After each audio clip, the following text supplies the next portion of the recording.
오늘 하나님 우리에게 주신 말씀은 느헤미야 4장 7절로 23절의 말씀입니다. 구약성경 731페이지를 찾으시기 바랍니다.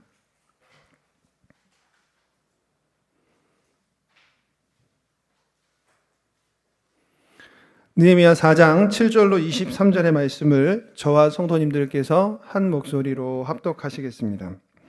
산발락과 도비아와 아라비아 사람들과 암몬 사람들과 아스돗 사람들이 예루살렘 성이 중수되어 그 허물어진 틈이 메꾸어져 간다 함을 듣고 심히 분노하여 다 함께 꾀하기를 예루살렘으로 가서 치고 그곳을 요란하게 하자 하기로 우리가 우리 하나님께 기도하며 그들로 말미암아 파수꾼을 두어 쥐하로 방비하는데 유다 사람들은 이르기를 흙 무더기가 아직도 많거늘 짐을 나르는 자의 힘이 다 빠졌으니 우리가 성을 건축하지 못하리라 하고 우리의 원수들은 이르기를 그들이 알지 못하고 보지 못하는 사이에 우리가 그들 가운데 달려들어가서 사륙하여 역사를 그치게 하리라 하고 그 원수들의 근처에 거주하는 유다 사람들도 그 각처에서 와서 10번이나 우리에게 말하기를 너희가 우리에게로 와야 하리라 하기로 내가 성벽 뒤에 낮고 넓은 곳에 백성이 그들의 종족을 따라 칼과 창과 활을 가지고 서 있게 하고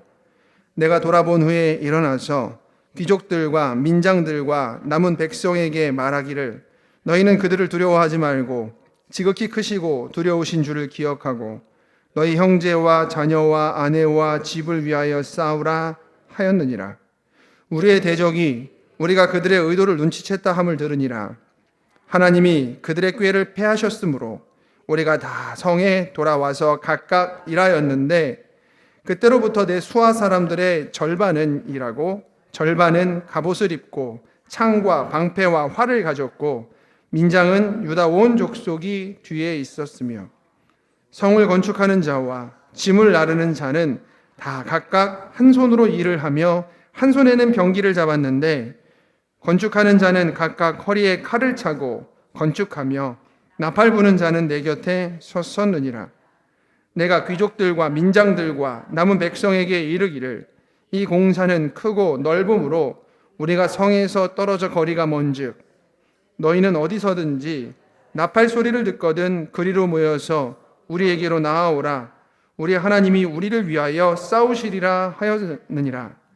우리가 이같이 공사하는데 무리의 절반은 동틀 때부터 별이 나기까지 창을 잡았으며 그때 내가 또 백성에게 말하기를 사람마다 그 종자와 함께 예루살렘 안에서 살지니 밤에는 우리를 위하여 파수하겠고 낮에는 이달이라 하고 나나 내 형제들이나 종자들이나 나를 따라 파수하는 사람들이나 우리가 다 우리의 옷을 벗지 아니하였으며 물을 기르러 갈 때에도 각각 병기를 잡았느니라.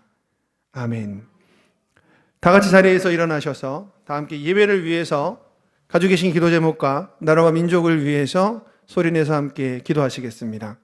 거룩하시며 전능하신 아버지 하나님, 스스로 무한하시고 스스로 계시며 전지전능하시며 무소부재하시고 사랑과 긍휼과 은혜가 풍성하시며 그러나 우리를 위해서 자신의 몸을 바쳐 십자가 대속으로 구원하신 나의 하나님, 공의의 하나님, 사랑의 하나님, 홀로 영광과 높임을 받아 주시옵소서. 하나님을 사랑하는 주의 백성들이 주의 전에 모여서 함께 예배할 때에 우리의 예배가 주님 앞에 드려지는 마음과 뜻과 정성을 다하는 사랑의 예배가 되게 하시고 신령과 진정의 예배가 되게 하여 주시옵소서. 모인 모든 사람들이 그냥 왔다 그냥 돌아가지 않게 하여 주시며 하나님 만나게 하여 주시옵소서. 하나님께서 말씀으로 세우신 대한민국이 대통령을 위시한 많은 위정자들과 사법기구가 입법기구가 행정기구 모두가 정치하는 이들 모두가 여호와를 두려워할 줄 아는 사람, 하나님을 경외하는 사람, 성경적 가치관으로 이 나라를 아버지 치리하게 하여 주시옵소서. 아버지는 오늘 마음 가운데 여러 가지 기도의 제목들을 가지고 주의 자에 나아갑니다. 해결하지 못한 문제와 여전히 우리를 좌울망하게 만드는 어려움들이 있을지라도 위기를 오히려 밥으로 만드시고 하나님께서 그를 통해서 우리를 새롭게 하시고 성장케 하실 줄 믿사오니 아버지 말씀을 듣는 사람들의 삶의 회복의 역사가 일어나게 하여 주시옵소서. 감사드리며 이 모든 말씀 우리를 죄악에서 구속하신 우리 구주 예수님의 이름으로 간절히 기도합니다. 아멘.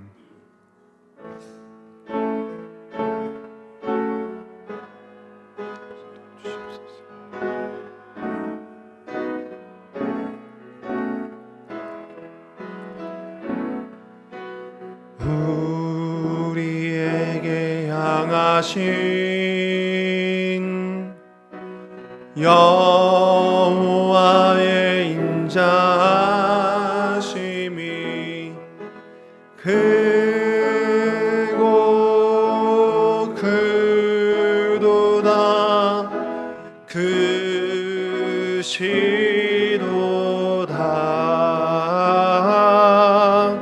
크고 크도다 크시도다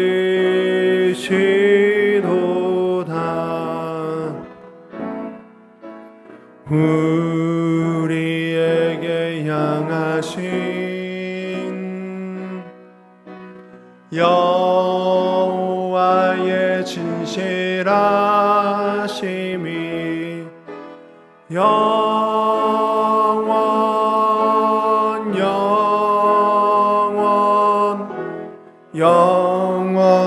영원하시도다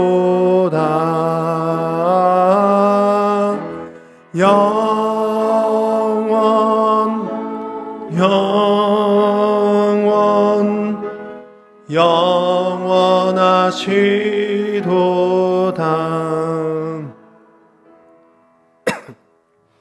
사랑과 은혜가 풍성하신 아버지 하나님, 은혜에 감사합니다. 스스로 계신 하나님께서 우리 가운데 함께 하시고 하나님의 말씀을 듣는 자에게 새로움을 느끼게 하시며 소생의 역사를 일으켜 그 삶이 이전과는 다른 방향을 향하여 담대하게 믿음의 걸음을 내딛게 하신 나의 주, 나의 아버지 하나님, 오늘 동일한 은혜가 말씀을 듣는 백성들의 삶과 마음 가운데 일어나게 하여 주시옵소서. 살아있고 활력 있는 능력의 말씀이 심령 골수를 찔러 쪼개며 마음의 생각과 뜻을 감찰하실 때 하나님 기적이 일어나게 하여 주시옵소서. 아버지, 여전히 혹시 마음 가운데 좌절하고 괴로움 속에서 위기 속에서 한숨 쉬고 있는 사람들이 있다면 하나님의 구원을 보여주시며 하나님의 평강이 샬롬의 은혜가 그의 삶을 새롭게 하여 주시옵소서. 또한 구원하시는 하나님의 기적을 보기를 소망합니다. 모든 전쟁 여호와께 있사오니 전쟁 주인 되신 대장 되신 주님께 맡기며 담대히 나아갈 때 하나님의 말씀으로 우리를 회복시켜 주시옵소서. 아버지 하나님, 부족한 자가 단위에 서서 하나님의 말씀을 대언합니다. 저는 없고 오직 능력의 말씀만이 가득하게 하여 주시옵소서. 감사드리며 이 모든 말씀 우리를 죄악에서 구속하신 예수님의 이름으로 간절히 기도합니다. 아멘. 자리에 앉으시면서 좌우에 인사하겠습니다. 하나님의 영광을 위해 삽시다. 또 인사하겠습니다. 하나님의 영광을 기뻐합시다. 영광을 기뻐합시다. 이 시간 하나님께서 우리와 함께 하시고 도와주십니다. 임재에 계신 하나님께 감사와 영광의 박수 올리겠습니다. 할렐루야. 같이 읽은 본문 말씀을 통하여서 위기를 극복하는 느헤미야, 이와 같은 제목으로 말씀해 드리겠습니다. 미국의 철광왕이 카네기잖아요. 대한민국에도 한국의 철광왕으로 불리던 사람이 있습니다. 우리가 알고 있는 포항제철 현 포스코의 1대 사장이었던 박태준입니다. 호랑이 CEO라고도 불리던 그 사람이 현직에 있을 때 이제 포항제철이 한참 발돋움할 때 있었던 한 가지 일화를 소개해 드리겠습니다. 1제강 공장에서 공사를 하고 있던 이제 어떤 기중기를 움직이고 있던 사람이 잠시 졸아가지고 44톤의 뜨거운 펄펄 끓는 쇠물이 이 1제강 공장 바닥에 다 쏟아지는 사고가 있었습니다. 두꺼운 이제 강철막이 딱딱하게 이제 거기에 이제 쌓여지게 된 거죠. 다행한 것은 인명 피해는 없었는데 문제가 이 공장 전체를 통제하는 이제 케이블이 바로 그 제강 공장 밑에 깔려 있었습니다. 그러니까 뜨거운 쇳물이 부어지니까 이 케이블의 약 70%가 녹아서 이제 공장을 돌릴 수가 없는 위기에 빠진 겁니다. 한참 이제 막 발돋움하고 이제 이게 막 전 세계로 이제 쇠를 이제 잘 유통하고 있던 시기라서 이때 이 공장이 중단되는 기간이 길어지면 신뢰 문제도 있고 또 여러 가지 이제 납품하기로 했던 것을 납품하지 못하기 때문에 현금이 융통되지 못해서 공장이 문을 닫아야 될 수 있는 심대한 위기에 처하게 됐던 것입니다. 외국에 나가 있었던 박태준 사장이 그 이야기를 듣고서요, 모든 일정을 중단하고 어디로 가냐면 한국으로 들어온 것이 아니라 일본으로 가게 됩니다. 왜냐하면 일본이 바로 전년도에 비슷한 사건을 겪었던 제철 회사들이 있었던 것을 기억해낸 것입니다. 일본에 들어가서 이와 같은 사고를 수습한 경험이 있는 인력들을 파견해 주기를 요청합니다. 일본의 이제 제철 업계에서는 사정이 여의치 않음을 듣고서 결국 사람들을 파견해 줍니다. 47명의 사람들이 포항제철로 파견되었고요. 그 다음날 박태준 사장은 이제 일본 내부의 일들을 정리하고 포항제철로 돌아오게 됩니다. 먼저 돌아와서 하루 동안 진단을 해본 이 전문가들은 이 모든 케이블들을 정상화해서 공장이 가동되는 데까지 최소 3개월, 길게는 4개월 이상이 걸릴 수도 있다라고 진단을 합니다. 문제는 그렇게 긴 시간 동안 공장이 운영되지 않으면 말 그대로 공장은 문을 닫아야 될 수도 있는 위기였던 것입니다. 그래서 이와 같은 위기를 겪자 박태준 사장은 사람들을 모아서 어떻게 해야 될지 위기에 대응하는 전략을 세웁니다. 그 전략은 사람들이 볼 땐 조금 무모한 것이었습니다. 하지만 그들은 마음을 합했고 그 전략을 시행하기 시작합니다. 그것은 뭐냐면 한 달 안에 여기 케이블을 다시 다 포설한다는 것이었습니다. 그 한 달이 아니라 3달이 걸린다고 추정을 했는데 한 달 안에 이것을 다 포설하겠다라고 함께 의기투합했고, 우리나라에서 왜 의기투합하면 보통 하는 거 있죠? 머리를 밉니다. 그래서 사장을 포함한 모든 사람이 머리를 빡빡 밀고 한번 해보자 이러고서 케이블 포설을 24시간 돌리기 시작합니다.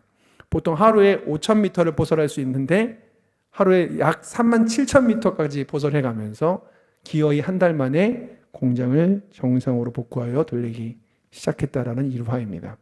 이것이 다 복구되고 나서 그 제강을 담당하고 있던 제강부장이 모든 것에 책임을 지고, 당시 분위기가 그랬다고 합니다. 책임을 지고 사표를 냅니다. 그랬더니요, 이 박태준 사장이 호랑이 CEO로 유명했던 게 처음에 포항제철을 건설할 때 콘크리트 기둥이 이렇게 휘어져 있는 모습을 보고 현장 담당자를 불러다가 정말 심하게 문책하고 다이너마이트로 아예 그 기둥을 부셔버린 사람이거든요. 그러니까 아마도 이 사람은 잘리겠다 싶었는데 현재 분위기가 회복의 분위기 아닙니까? 이때는 어떻게 대하냐면 이렇게 되었다고 합니다. 사표를 내는 부장에게 이 모든 일에 관해서는 내가 책임지기로 상부에 보고가 돼 있는 상태다. 자네는 가서 열심히 일만 하면 돼 라고 이야기를 하고 모든 일을 마쳤다고 합니다. 여러분, 위기가 다가올 때 리더가 어떤 식으로 반응하고 그 위기를 극복하는지가 모든 사람들에게 큰 영향력을 미칩니다. 우리가 이제 본문의 느헤미야를 지금 살펴볼 건데요. 마찬가지로 예루살렘에 다가온 심대한 위기를 느헤미야가 어떻게 해결해야 되는지, 해결해 놨는지를 본문이 말해줍니다. 함께 살펴보겠습니다. 느헤미야 4장 7절로 8절 말씀을 저와 성도님들께서 한 목소리로 읽겠습니다. 산발락과 도비야와 아라비아 사람들과 암몬 사람들과 아스돗 사람들이 예루살렘 성이 중수되어 그 허물어진 틈이 메꾸어져 간다 함을 듣고 심히 분노하여 다 함께 꾀하기를 예루살렘으로 가서 치고 그것을 요란하게 하자 하기로. 여러분, 이 사람들이 악인들입니다. 평상시에 예루살렘 성벽이 없음으로 말미암아 반사 이익을 많이 얻었던 사람들입니다. 다시 말해서 불법적인 방법으로 자기들이 이득을 취하던 사람들인데 이제 정상 운영이 된다고 얘기를 들으니까 아이고, 지금까지는 덕분에 많이 내가 벌었는데 앞으로 번창하쇼 이래도 될 건데 분노합니다. 지금까지 자기들이 불법적으로 얻었던 이득을 얻지 못하게 됨을 듣고, 또한 상대방이 잘됨으로 말미암아 내 이득이 사라진다는 얘기를 듣고 심히 분노합니다. 악인들이 그렇습니다. 그렇게 해서 그들은 군대를 소집하게 됩니다. 자, 이때 모인 사람들이 사마리아의 총독인 산발랏, 암몬의 방백 도비아와 아라비아 지역의 방백이었던 게셈, 그리고 그가 함께 지내온 다른 아라비아 지역의 방백들, 그리고 우리가 흔히 그 블레셋 지역으로 알고 있는 아스돗 지역의 사람들이 모였습니다. 참 많이도 모였죠. 이 사람들의 지역을 제가 지도를 한번 보여드리겠습니다.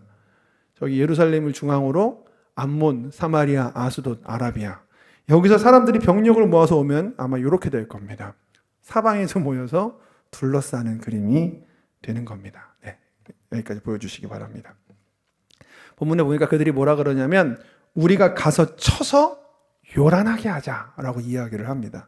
그런데요, 잘 들어보시기 바랍니다. 여기서 치다라는 건 기습을 하겠다는 의미고 요란하게 하겠다라는 건 사람들의 마음을 뒤흔들겠다는 뜻이거든요.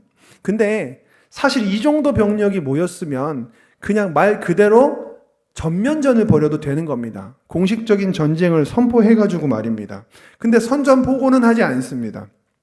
왜 하지 않았냐면 사실은 산발랏이라는 사람이 이 모든 대항군들 쳐들어오는 사람들의 대표가 되는 사람인데, 그는 현재 세계적인 제국이었던 페르시아 제국 왕이 사마리아의 총독으로 부임시킨 사람입니다. 그리고 예루살렘은 지금까지는 무주공산이었습니다. 근데 고대에 도시국가는 성벽이 세워질 때 그 성벽 안에가 치리권이 부여가 되는 거거든요. 성벽이 없었기 때문에 무주공산이라 오가면서 마음껏 약탈을 했었는데, 비록 높이는, 지난주에 봐서 아시겠지만 높이는 절반밖에 안 됐지만 한 바퀴를 두른 성벽이 완공됐습니다. 이제 나머지 공사가 진행되는 중이죠. 그리고 왕이 직접 파견한 예루살렘 총독 느헤미야가 있습니다. 다시 말해서 이제부터는 페르시아의 공식 영지로서의 기능을 할 수 있게 된 겁니다. 그래서 사마리아에서 왕이 파견 보낸 총독인 산발랏이요, 예루살렘을 공식으로 이제 선전포고를 하고 전쟁을 하는 순간 왕에게 전쟁을 거는 꼴이 되는 겁니다. 왕의 영지를 침략하는 거니까. 그래서 이 정도 되면 포기할 만도 하잖아요. 악인들의 욕심이 얼마나 큰지 포기하지 않고 단순히 야간이나 침투 작전을 통한 기습을 해서 그들의 마음을 요란케 해서 나머지 성벽 건축을 포기하게 만들자라고 이야기했던 겁니다. 자신이 있었습니다. 13년 동안 아무리 약탈해도 대응조차 못하던 사람들이기 때문입니다. 여러분, 근데 본문을 잘 보시기 바랍니다. 본문을 잘 보면 대적들이요, 예루살렘 내에서 성벽 건축 진행 과정이 어떻게 되어가고 있는지를 정확하게 알고 있습니다. 성벽이 하나로 이어져서 중수되었고 허물어진 틈이 메꾸어지고 있다라는 이야기를 알고 있습니다. 어떻게 아는 걸까요? 내부에 이 소식을 전하는 스파이가 있는 겁니다. 실제로 그랬습니다. 그의 부관이었던 도비야, 암몬의 지방 방백이었던 도비야는 예루살렘 내에 있는 고위 관직자들하고 혼인 동맹을 한 상태였습니다. 그리고 대제사장까지도 그 사돈이었어요. 다시 말해 완전하게 적대시하지는 않지만 내부의 정보를 밖으로 빼낼 수 있는 사람들이 존재하고 있었다라는 겁니다. 여러분, 교회 생활하다 보면 교회 안에서 자꾸만 시끄럽게 분위기를 만드는 분들이 있을 수 있습니다. 내부가 막 분열되고 서로 라인을 나누고서 싸우고 하는 일들이 교회에 있을 수 있거든요. 참 감사한 건 저희 교회는 조용하지 않습니까? 그런데 그런 사람들이 나올 때 도대체 어떻게 우리가 대응해야 되는지 느헤미야는 보여줍니다. 느헤미야는 우선 이렇게 합니다. 그들을 바로 그 자리에서 바로 정리하고 잘라내고 하지는 않습니다. 분명히 눈치는 채고 있었을 겁니다. 왜 잘라내지 않았냐면 현재 그들이 예루살렘의 삶에 깊게 관여하고 있는 사람들이기 때문입니다. 지금 중요한 건 뭐냐면 성벽을 완공하는 겁니다. 오늘 단어가 생각이 안 나네요. 완공이란 단어 어려운 단어 아닌데 성벽 완공이 필요한데요. 마음을 합해서 일단 성벽을 지어야 되는 상황에서 이 사람들이 현재 마음이 힘들거든요. 이 지어가는 과정 속에 오늘 본문을 보시면 알겠지만 괴로워하고 마음 힘들어할 때 단호하게 그들을 잘라냈으면 더 차가워졌을 겁니다. 그러므로 느헤미야는 우선순위를 정합니다. 일단 그들이요, 이 안에 있는 사람들을 완전히 다 갈라낸 것도 아니고 심증이 있을 뿐 물증도 없고, 그리고 무엇보다 중요한 것은 그들이 너무 깊게 관여된 내부의 사람들입니다. 그러므로 시간을 좀 둡니다. 다시 말해 그들이 변할 수 있는 시간적 기회도 준 것이고요. 그 모든 시간이 다 끝나서 성벽이 완공되고 나서 정확하게 그때까지도 적대시하는 사람들이 그 적대시하는 확증이, 물증이 생길 경우에 그때 그들을 정리하기로 작정한 겁니다. 그래서 13장에 보면 시간이 많이 지난 다음에 다시 예루살렘으로 돌아온 느헤미야가 그때 문제 있는 사람들을 다 잘라서 해결하는 모습을 볼 수가 있게 됩니다. 여러분, 이런 모습 보면 느헤미야가 조금 우유부단하게 보이실 수도 있습니다. 워낙 부드러운, 우리가 봤듯이 정서지능이 뛰어난 공감형 지도자, 섬기는 지도자니까. 근데 느헤미야는 손 놓고 있지는 않습니다. 자, 여러분, 오늘 본문을 잘 보십시오. 적들이 예루살렘으로 진군하기 위해서 자기들끼리 했던 말을 느헤미야가 알고 있습니다. 이게 무슨 뜻일까요? 느헤미야도 스파이를 보내놓은 겁니다. 여러분, 이 사람이 부드러워 보인다고 만만한 사람인 건 아닙니다. 여러분, 외유내유가 아니거든요. 외유내강의 사람은요, 겉으로는 사람 좋은 지도자처럼 보일 수도 있습니다. 항상 웃고 다니고 공감하고 사람들의 말을 들어주고 제일 좋은 자리에 준다고 해서 결코 만만한 사람으로 보시면 안 됩니다. 이 사람 모든 그림 다 파악하고 있습니다. 현재 상태가 어떻고 그것을 위해서 무엇을 준비해야 되는지를, 여러분, 예수님 말씀처럼 정말 뱀처럼 지혜롭고 비둘기처럼 순결한 삶을 사는 겁니다. 필요하다면 선한 목적을 위해서 교묘한 행동, 즉 스파이를 보내는 것까지도 감행할 수 있는 사람이었던 겁니다. 다만 이 사람이 가지고 있는 중심이 무엇인지가 중요합니다. 흔들리지 않는 하나님의 영광을 위한 목적을 향하는 중심을 가지고 타인에 대해서 공감하고 순결한 삶을 살되 정말 위기가 다가올 때 필요할 때 뱀 같은 지혜로움과 즉각적인 성실함으로 그들을 위기에서 구해내려고 하는 것이 바로 느헤미야였습니다. 그렇게 정보를 얻게 되니까 느헤미야가 한 것은요, 24시간 동안 계속해서 예루살렘을 방어할 수 있는 경계태세를 돌입한 것이었습니다. 느헤미야 4장 9절 말씀을 같이 한번 읽어보겠습니다. 시작. 우리가 우리 하나님께 기도하며 그들로 말미암아 파수꾼을 두어 주야로 방비하는데, 오늘도 이 본문 말씀이 좀 길어서 말이 1.5배인데 혹시 너무 길면 중간에 저한테 안 보이게 손을 들어주시면 천천히 좀 가보겠습니다. 여러분, 가끔요, 기도는 굉장히 열심히 하는데 일은 하지 않는 분들이 있습니다. 반대로요, 일은 참 잘하시는데 신앙생활은 하지 않는 분들도 계십니다. 뭐가 맞는 겁니까? 둘 다 틀린 겁니다. 일과 기도 둘 다 해야 합니다. 느헤미야는 문제가 터지자마자 기도하는 사람이었습니다. 이번에는 문제가 터지니까 사람들과 모여서 함께 기도했습니다. 기도만 하고 하나님께서 위에서 동아줄을 내려주시기 기다리는 사람이 아니라 그리고서 즉각적으로 행동하기 시작합니다. 여러분, 이 사람은요, 신실하지만 성실했던 사람입니다. 생각할 게 있습니다. 신실과 성실이요, 같은 방향이라는 겁니다. 여러분, 모든 성실한 사람이 다 신실한 건 아닙니다만 신실한 사람들 중에서 성실하지 않은 사람은 없다는 말씀을 꼭 기억하셨으면 좋겠습니다. 왜냐하면 성실이라는 것은 자기 통제잖아요. 자기를 통제할 줄 아는 사람이 하나님이 머리가 되시는 순간 하나님의 통제 안으로 들어갑니다. 근데 평상시에도 자기 통제가 안 되는 사람들이요, 하나님을 만나도 변화가 너무 느려요. 왜냐하면 안 그래도 자기가 중요한 것보다 좋아하는 것만 하던 사람들이라 하나님이 중요해도 별로 따르고 싶지 않은 겁니다. 그러므로 사실 성실과 신실의 방향성이 같다는 것을 꼭 기억해 주시기 바랍니다. 그래서 그는 기도하는 사람이었지만 그는 늘 성실하게 움직이고 행동하는 사람이었습니다. 즉각적으로 24시간 경계태세에 돌입합니다. 4장 10절 말씀 같이 읽어보겠습니다. 유다 사람들은 이르기를 흙 무더기가 아직도 많거늘 짐을 나르는 자의 힘이 다 빠졌으니 우리가 성을 건축하지 못하리라 하고, 사단의 주특기가 있어요. 마음을 공격해서 낙심하게 하는 겁니다. 상황이 그렇게 불리하지도 않고 하나님이 우리와 함께 계셔서 가능한 일조차도 나는 할 수 없어, 이것은 불가능해, 혹은 낙심하게 만들어서 다 포기하게 만드는 게 사단의 주특기입니다. 우리 4장 6절에서 봤듯이요, 그들이 힘을 내어 성벽을 절반이나 올렸습니다. 한 바퀴가 둘러졌습니다. 사실상 끝나가는 겁니다. 그런데요, 그럴 수 있잖아요.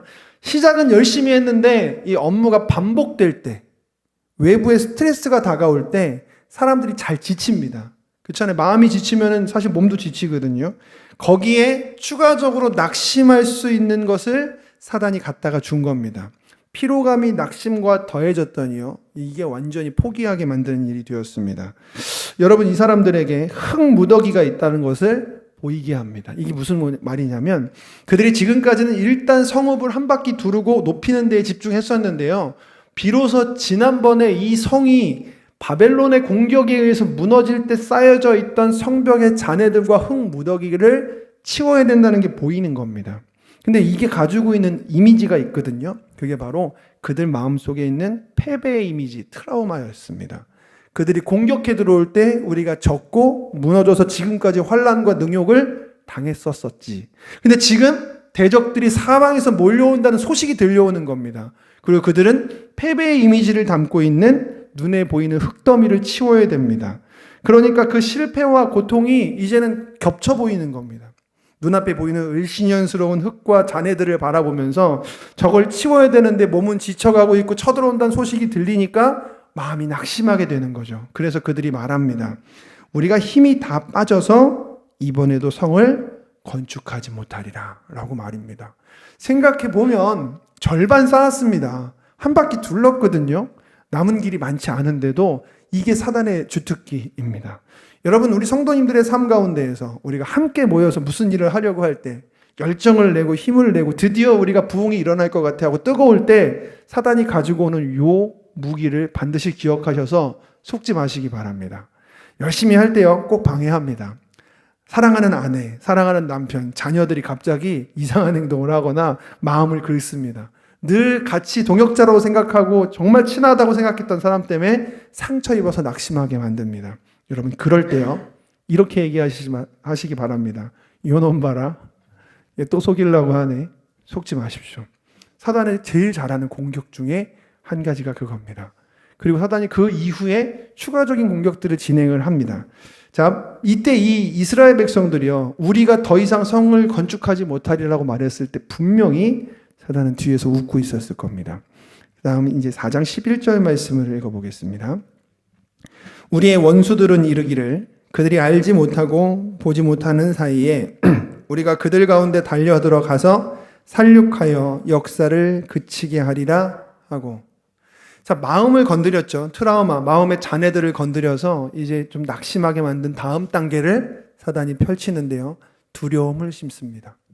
자, 지금 잘 보시면 우리의 원수들이 이르기를 하면서 산발락과 도비아와 원수들이 했던 말을 사람들에게 전달하는 겁니다. 누군가가. 가능성은 두 개입니다. 낙심 때문에 허언을 잘하는 사람이 과장해서 얘기하는 걸 수도 있습니다. 그런데 실제로 산발락과 도비아와 게셈과 같은 사람들이 하려고 했던 전략이 뭐냐면 치고 빠지기였거든요. 그들의 마음을 요란하게 하려는 거였거든요. 정확히 들어맞잖아요. 다시 말해서 이거는 허언이 아니라 그들 중에 도비아가 예루살렘의 많은 사람들하고 혼인동맹을 맺고 그 안에 스파이를 심었기 때문에 뒤에서 말하는 사람들이 군중 심리를 조장해서 두려움을 팽배하게 만들고 있는 중이라는 겁니다. 낙심하는 사람에게 두려움이 찾아오면 정말 포기하고 싶어지잖아요. 정확히 그거를 노리고 있는 겁니다. 자, 여기에 보면은 사단이 공격했던 공격 루트가 3단계인데요. 1단계는 눈에 보이는 트라우마를 통해서 지치고 낙심하게 만든 다음에 2단계는 대적의 존재와 그들이 강력함을 보여서 두려움을 심어줬습니다. 자, 3단계 전략이 등장합니다. 4장 12절 같이 읽어보겠습니다.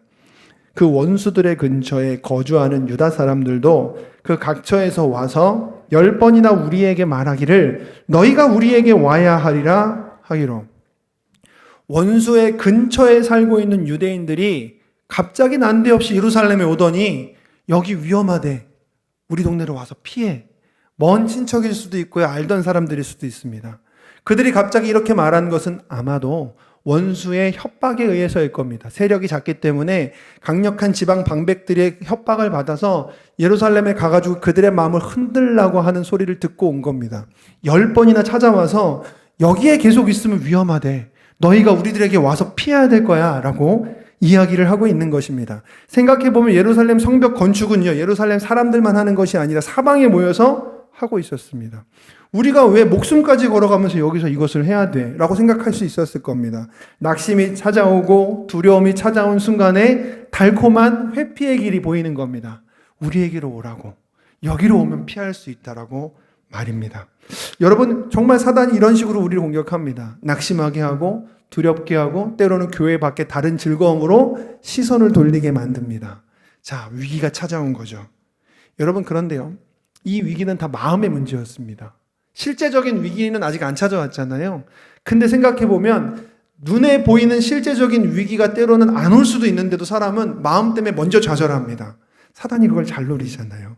그 마음의 위기를 느헤미야가 어떻게 보고서 타개했을까요? 자, 지금부터 느헤미야 타임입니다. 자, 느헤미야 4장 13절 말씀을 같이 읽어보겠습니다. 내가 성벽 뒤에 낮고 넓은 곳에 백성이 그들의 종적을 따라 칼과 창과 활을 가지고 서 있게 하고. 느헤미야는 일단 보고 알았습니다. 아, 지금 사람들의 마음이 낙심하고 두려워하고 있구나. 군중이 동요하고 있구나. 이것부터 해결해야 되겠다. 하고 있던 모든 개개인의 자기의 장소에서 열심히 일하다 보면 갖가지 생각들이 나잖아요. 거기서 낙심하고 거기서 두려워하고 불안해하는 그들을 일단 일을 멈추고 한자리에 모이게 했는데요. 모였을 때 모습이 이렇습니다. 한 바퀴 둘은 성 안 넓은 공터인데 성의 높이가 낮은 곳을 골라서 그 공터에 모이게 하되 종족별로 나눠서 모이고 창과 칼과 활을 들고 모이게 했습니다. 그들은 지금껏 피로와 낙심과 두려움으로 자기의 자리에서 일을 하다가 일순간 무기를 쥐어들고 공터에서 도열에 서 있는 상태입니다. 여러분, 우리가 봐서 알겠지만 이 산발락과 도비아가 심리전의 고수거든요. 계속 그 사람들의 마음을 뒤흔든 거예요. 뒤에 가가지고 낙심하게 만드는 스파이를 통해서 두려워하게 만들고 또 그 안에서 이제 외부에 있는 다른 사람들이 와가지고 피하라고 이야기해서 살 길을 내서 그 무주공산이 다시 되게 만들려고 하는 아주 뛰어난 심리전의 고수인데, 그들이 간과한 한 가지가 있습니다. 그게 뭐냐면 느헤미야야말로 심리전에 있어서는 둘째가라면 서러운 사람입니다. 왜냐하면 평생을 왕의 눈치 보면서 살았습니다. 말 한마디 실수하면 목 날아가는 자리 왕의 술 맡은 관원으로서 타인의 마음이 어떤지 눈썹 하나 올라가는 거 보면 깨닫는 사람입니다. 이럴 때 어떻게 대응해야 되는지, 왕이여 물 드십시오. 한 잔 따라 드릴까요? 대응법을 누구보다 잘 아는 사람이었습니다. 그러므로 그 순간에 마음의 문제를 느헤미야는 먼저 해결하기 위해서 이와 같은 방안을 한 것입니다. 첫 번째로 손에 칼과 창과 활을 들고서 낮은 성벽 안에 모였습니다. 이것은요, 그들이 도열에 서서 배치해 있는 모습을 멀리서 적의 정탐꾼들이 보는 순간 예루살렘은 전쟁 준비가 끝났다라는 것을 보여주기 위함이었습니다. 대적에게도 심리전을 거는 중인 거죠. 자, 이거 실제로 나중에 효과를 보게 됩니다. 자, 두 번째, 둘러진 성벽 안에 공터에 무기를 들고 도열하게 섬으로 말미암아 그들은 임시로 예루살렘에 와서 도와주다가 언제든지 도망하는 사람이 아니라 우리는 예루살렘의 공식 수비대, 즉 예루살렘의 군대라고 자각하게 만듭니다. 이게 고대의 성벽을 이해하는 사람들은 충분히 아는 내용인데요. 우리들이야 뭐 성벽이 있는 시대가 아니니까. 근데 고대의 도시국가들은 성벽이라고 하는 것이 굉장히 중요했습니다. 자기들의 영토를 나타내는 것이기도 했지만 성벽 안에 있는 정문 앞에 공터에서 그 방백들, 지도자들이 모여가지고 회의도 하고 현안을 나누기도 하고 거기서 재판을 하기도 했습니다. 전쟁이 벌어지면 바로 그 공터에 사람들을 도열해 놓고서 이 전쟁을 우리가 왜 해야 되는지에 대해서 분명한 이야기도 하고 혹은 출병도 거기서 했고 방어도 거기서부터 시작됐습니다. 이 사람들은 지금까지 외부에서부터 외지인으로서 예루살렘에 와서 도와주는 사람이라는 생각을 하고 있었기 때문에 외부에서 사람들이 이제 너희가 우리 동네로 와서 도피해라고 하는 말을 들을 때 흔들렸을 겁니다. 그런데 그 완성된 성 안에 칼과 창과 활을 들고서 서 있는 순간에는 우리가 이 성의 공식 군대구나 하는 생각을 하게 했던 겁니다. 거기에다가 그냥 서게 한 것이 아닙니다. 세 번째로 그들을 혈연관계로 종족별로 서게 했습니다. 우리가 3장을 봐서 아시겠지만 각 지역에서 몰려온 사람들 중에서는 이 일을 정확하게 해내기 위해서 자기의 가족들, 아들, 딸들도 데려왔습니다. 예루살렘의 지도자 살룸의 딸들도 그들과 함께 했습니다. 다시 말해 아빠들이요 칼, 창, 활을 들고 서 있는데 자기 옆에 딸들이 있는 겁니다. 여러분 군대 가보신 분들 아시잖아요. 너무 뻔한 얘기인데 군대 갔을 때 먹히는 말이 있습니다. 우리는 우리 집에 있는 엄마, 아빠, 우리 동생들, 누나, 형들을 위해서 여기에서 목숨을 거는 거라고. 밖에서 들으면 오글거리는데요. 군대에서 총 들고서 사격훈련하다 그 얘기 들으면 갑자기 달라지거든요. 정말 내가 그들을 위해서 지키는 거라는 자긍심을 갖게 됩니다. 이 순간에요, 낙심과 불안함으로 지쳐있던 사람들의 분위기가 바뀌는 순간이었을 것입니다. 자, 그리고 바로 내가 예루살렘의 군인이고 이들이 내가 지켜야 될 사람이다라고 하는 생각을 갖게 되는 그 타이밍이에요. 느헤미야는 연설을 시작합니다. 우리가 지금까지 봐서 아시겠지만 느헤미야가 타이밍이랑 설득의 귀재입니다. 그가 하는 말을 함께 읽어보겠습니다. 느헤미야 4장 14절의 말씀입니다. 내가 돌아본 후에 일어나서 귀족들과 민장들과 남은 백성에게 말하기를 너희는 그들을 두려워하지 말고 지극히 크시고 두려우신 주를 기억하고 너희 형제와 자녀와 아내와 집을 위하여 싸우라 하였느니라. 도열에서 모여있는 사람들 앞에 느헤미야가 앉아 있었습니다. 나중에 선다는 거 보니까 앉아 있는 겁니다. 아마 강단 위에 의자가 있었던 것 같습니다. 그리고 돌아봅니다. 침묵이 흐르고 있습니다. 막 여기저기서 풀벌레 소리나 들렸겠죠. 그리고 느헤미야가 사람들을 이 상태인 겁니다. 돌아봅니다. 다 돌아본 후에 조용히 일어납니다. 여러분, 앉았다가 일어나는 위치의 변화가 가지고 있는 상징성이 있습니다. 다 함께 일어나자, 포기하지 말고 나가자 라는 뜻입니다. 일어나서 그들은 사람들 앞에 이렇게 이야기합니다. 너희는 그들을 두려워하지 말고 지극히 크시고 두려우신 주를 기억해라. 시선을 문제에다가 두지 않고 다가오고 있는 위기에 두지 않고 고개를 들어 위기보다 크신 하나님을 바라보게 합니다.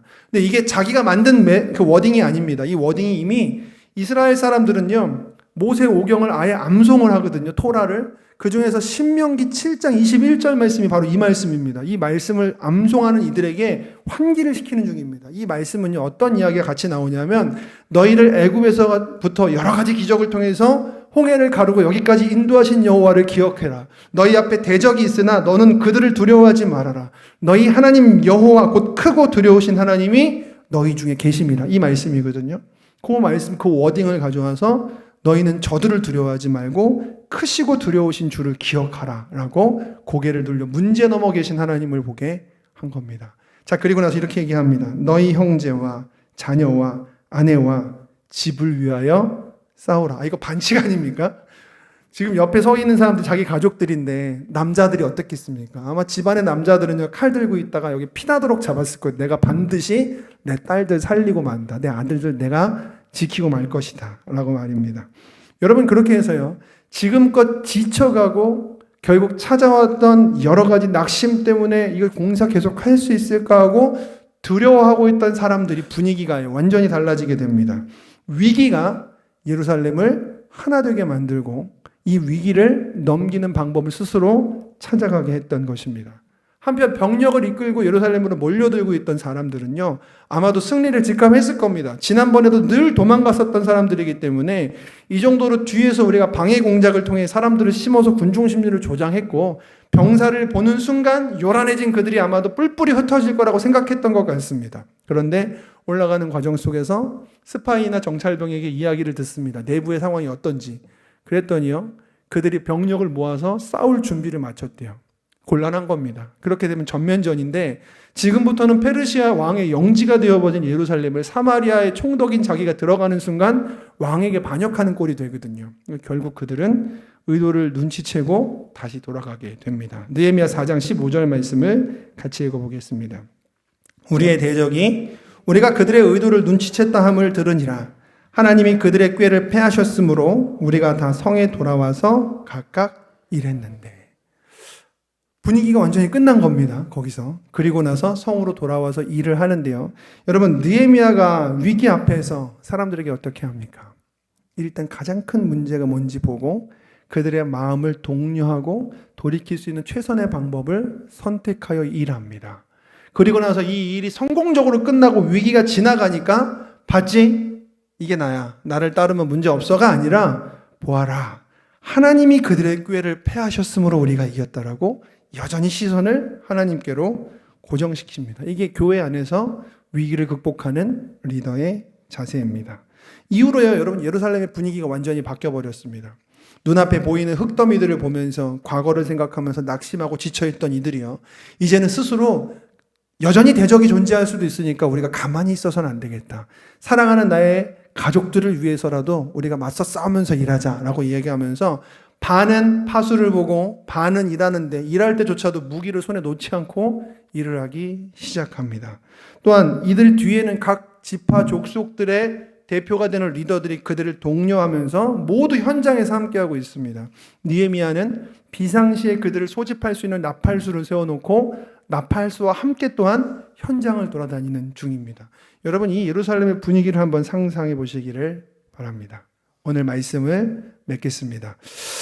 위기의 공동체가 그 위기를 만났을 때, 사실 위기라고 하는 것은요, 큰 파도에 비유하자면 우리를 무너뜨리고 좌초시키고 가라앉게 만들 수 있는 문제입니다. 그런데 여러분, 예루살렘 사람들이요, 이 파도 타는 법을 배운 거예요. 위기가 다가올 때 우리가 어떻게 해야 되느냐. 일단 기도하자. 그리고 우리의 마음을 강하고 담대하게 하여서 실제적인 방법을 구하되 하늘의 하나님을 바라보면서 실력과 신앙을 겸비하는 겁니다. 신실과 성실로 나아가는 겁니다. 여러분, 파도 타기를 배우기 시작한 다음부터는 서퍼가 된다면 파도가 기다려질 겁니다. 그래서 이들은요, 그것을 기다리는 마음으로 매일 전쟁에 참여하는 심정을 가지고 아침에 해가 뜨는 순간부터 한 손에 칼을, 무기들을 들고 일을 시작하고 별이 뜰 때까지 일하기 시작합니다. 조금 전까지 그렇게 두려워하고 낙심하던 이들이 말입니다. 하나님께서 주신 위기를 극복할 수 있는 리더와 하나님의 백성들 앞에서는 그들을 오히려 더욱더 강하고 담대하게 만드는 그들을 재련하는 연단의 도구가 될 뿐임을 예루살렘에 있는 사람들과 느헤미야는 저희에게 보여주고 있습니다. 오늘 느헤미야가 했던 말을 기억하면서 마치겠습니다. 너희는 그들을 두려워하지 말고 지극히 크신 두려우신 주를 기억하라. 기도하겠습니다. 거룩하신 아버지 하나님, 위기를 극복했었던 지도자 느헤미야와 같이 오늘날 우리 공동체 내에 찾아오는 위기와 문제가 있을 때 하나님, 이로 인하여서 두려워하고 낙심하고 포기하지 않도록 하나님 먼저 우리의 마음을 강하고 담대하게 하여 주시옵소서. 마음을 심지가 견고하고 파수꾼을 허락하여 주시며 서로가 서로를 이해하고 공감하고 또 두려워하는 이들을 우리가 굳세게 일으킬 수 있도록 지혜를 더하여 주시옵소서. 무엇보다 신실과 성실로 하나님을 바라보며 지극히 크신 여호와 두려워할 줄을 믿고 신뢰함으로 우리의 공동체가 주님 안에서 더욱더 아름답게 되게 하여 주시옵소서. 예수님의 이름으로 감사하며 간절히 기도합니다.